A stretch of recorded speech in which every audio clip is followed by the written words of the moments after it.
সবাইকে শুভেচ্ছা জানিয়ে আমি আজকে আমার ক্লাস শুরু করছি। আমি ফাহমিদা আফরিন, প্রভাষক জীববিজ্ঞান, লায়ন্স স্কুল অ্যান্ড কলেজ। আমি জীববিজ্ঞান দ্বিতীয় পত্রের সপ্তম অধ্যায়ের পার্ট 2 আলোচনা করব। অধ্যায়টির নাম চলন ও অঙ্গচালনা।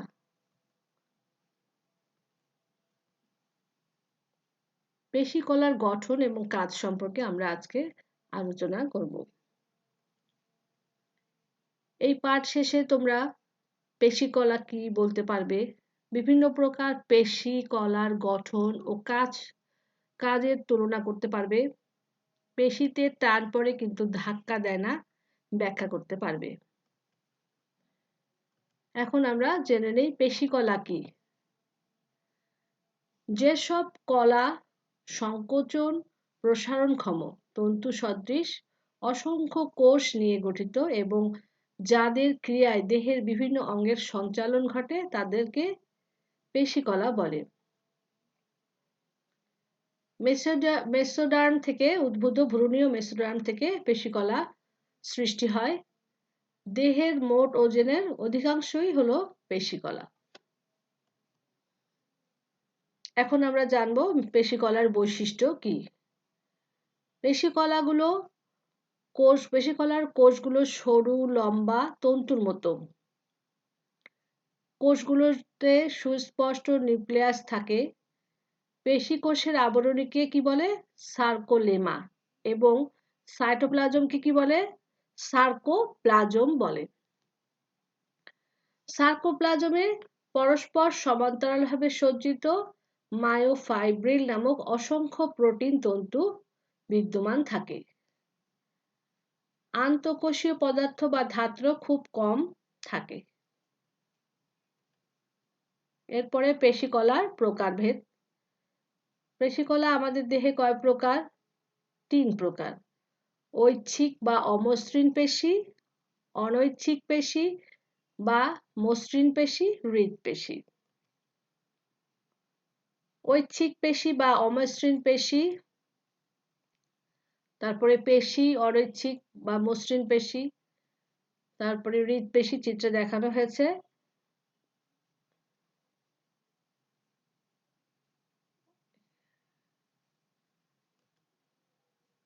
পেশিকলার কাজ কি? পেশিকলার সংকোচন প্রসারণের ফলে বিভিন্ন অঙ্গের সঞ্চালন ঘটে। মানুষের চলনে অংশগ্রহণ করে এবং ভার বহন করে। রক্ত সঞ্চালনে গুরুত্বপূর্ণ ভূমিকা রাখে। এরা সংশ্লিষ্ট অঙ্গের সংকোচন প্রসারণ ঘটিয়ে পরিপাক, রেচন এবং প্রজননের কাজে সহায়তা করে থাকে। এবার আমরা দেখব ঐচ্ছিক পেশি বা কঙ্কাল পেশি বা অমসৃণ পেশি। প্রাণী দেহের যেসব কলা প্রাণীর ইচ্ছা মতো সংকুচিত বা প্রসারিত হতে পারে তাদেরকে ঐচ্ছিক পেশি বলে। অমসৃণ গঠনের জন্য একে অমসৃণ পেশি বলে এবং মেরুদণ্ডী প্রাণীর কঙ্কালের সাথে আটকে থাকার কারণে এ ধরনের পেশিকে কঙ্কাল পেশিও বলা হয়ে থাকে। এদের অবস্থান দেখো, কঙ্কালের গায়ে বড় বড় অস্থির সংযোগস্থলে, চোখে, জিহ্বায় এদের অবস্থান দেখানো হয়েছে। গঠন, পেশিতন্তু একত্রিত হয়ে ফেসিকুলাস নামক বান্ডেলের গঠন করে। এসব বান্ডেল পেরিমাইসিয়াম আবরণ দ্বারা আবৃত থাকে। প্রতিটি পেশিকোষ লম্বা ফালের আকৃতির গঠন বিশেষ এন্ডোমাইসিয়াম নামক একটি পাতলা আবরণ দ্বারা আবৃত থাকে। পেশিতন্তু সার্কোলেমা নামক সুস্পষ্ট একটি আবরণে আবৃত থাকে। মায়োফাইব্রিলে অনুপ্রস্থ এবং একান্তরভাবে সজ্জিত কতগুলো স্বচ্ছ ও অস্বচ্ছ দাগ দেখা যায়।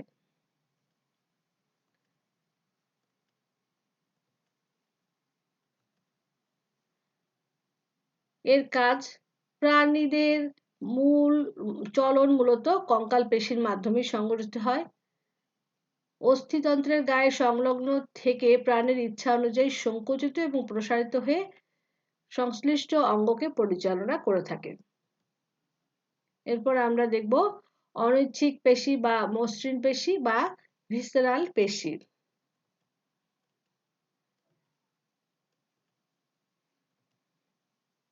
অনৈচ্ছিক পেশি বা মসৃণ পেশি বা ভিসেরাল পেশিটা কি, এর সংজ্ঞাটা আগে জানবো। যেসব পেশিকলার সংকোচন প্রসারণ প্রাণীর ইচ্ছা শক্তি দ্বারা নিয়ন্ত্রিত না হয়ে স্বয়ংক্রিয়ভাবে স্নায়ু দ্বারা নিয়ন্ত্রিত হয় তাদেরকে অনৈচ্ছিক পেশি বলে।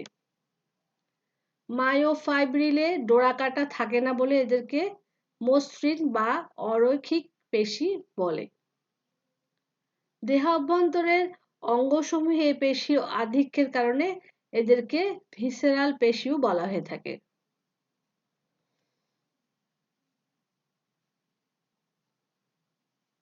অনৈচ্ছিক পেশির অবস্থান পৌষ্টিক নালী, শ্বাসনালী, রক্তনালী, জরায়ু, মূত্রথলিতে দেখা যায়। এর গঠন পেশির কোষগুলো মাকু আকৃতির এবং কোষগুলোর মধ্যভাগে চওড়া এবং দুই প্রান্ত ক্রমশ সরু।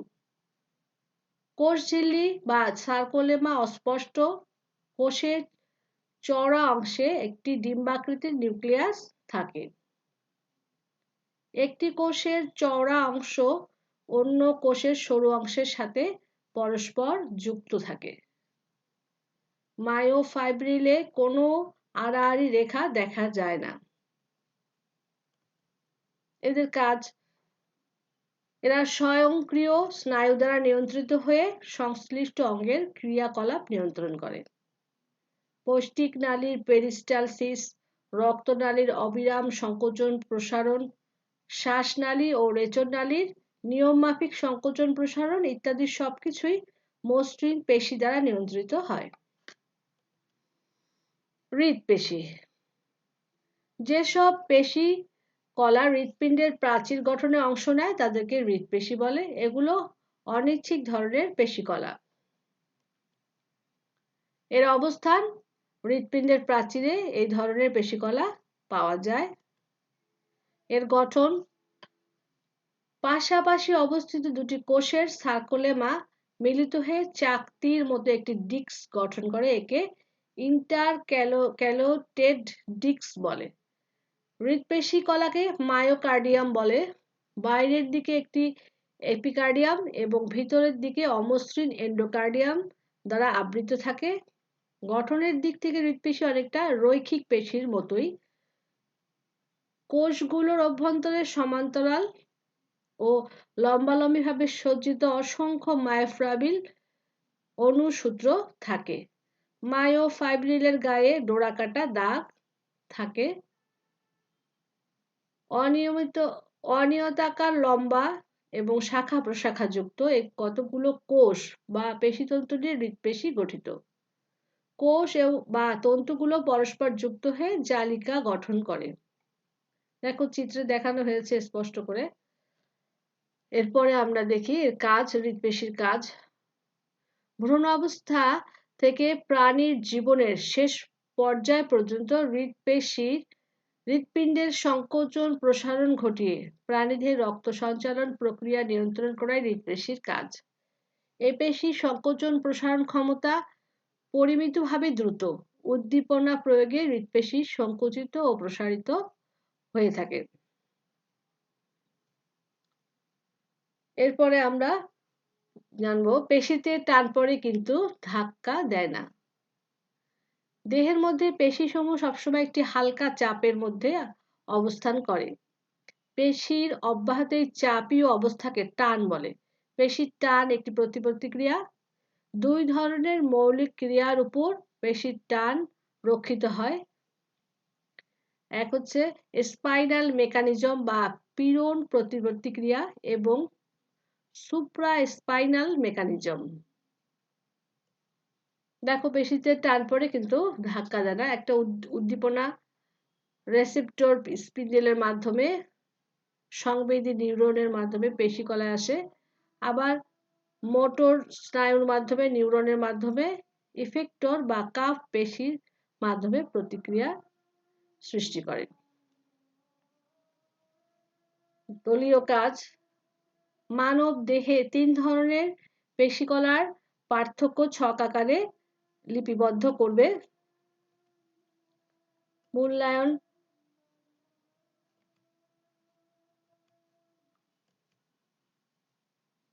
ক হচ্ছে সার্কোলেমা কি, পেশিকলা বলতে কি বুঝো, মানবদেহের হৃৎপিণ্ডে যে পেশি দ্বারা গঠিত তার ব্যাখ্যা করো,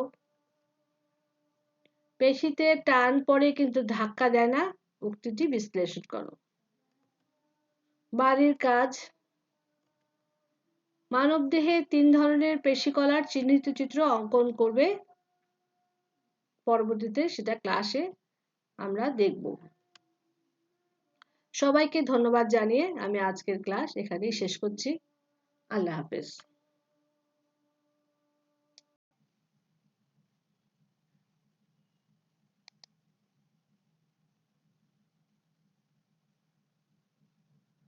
সবাইকে শুভেচ্ছা জানিয়ে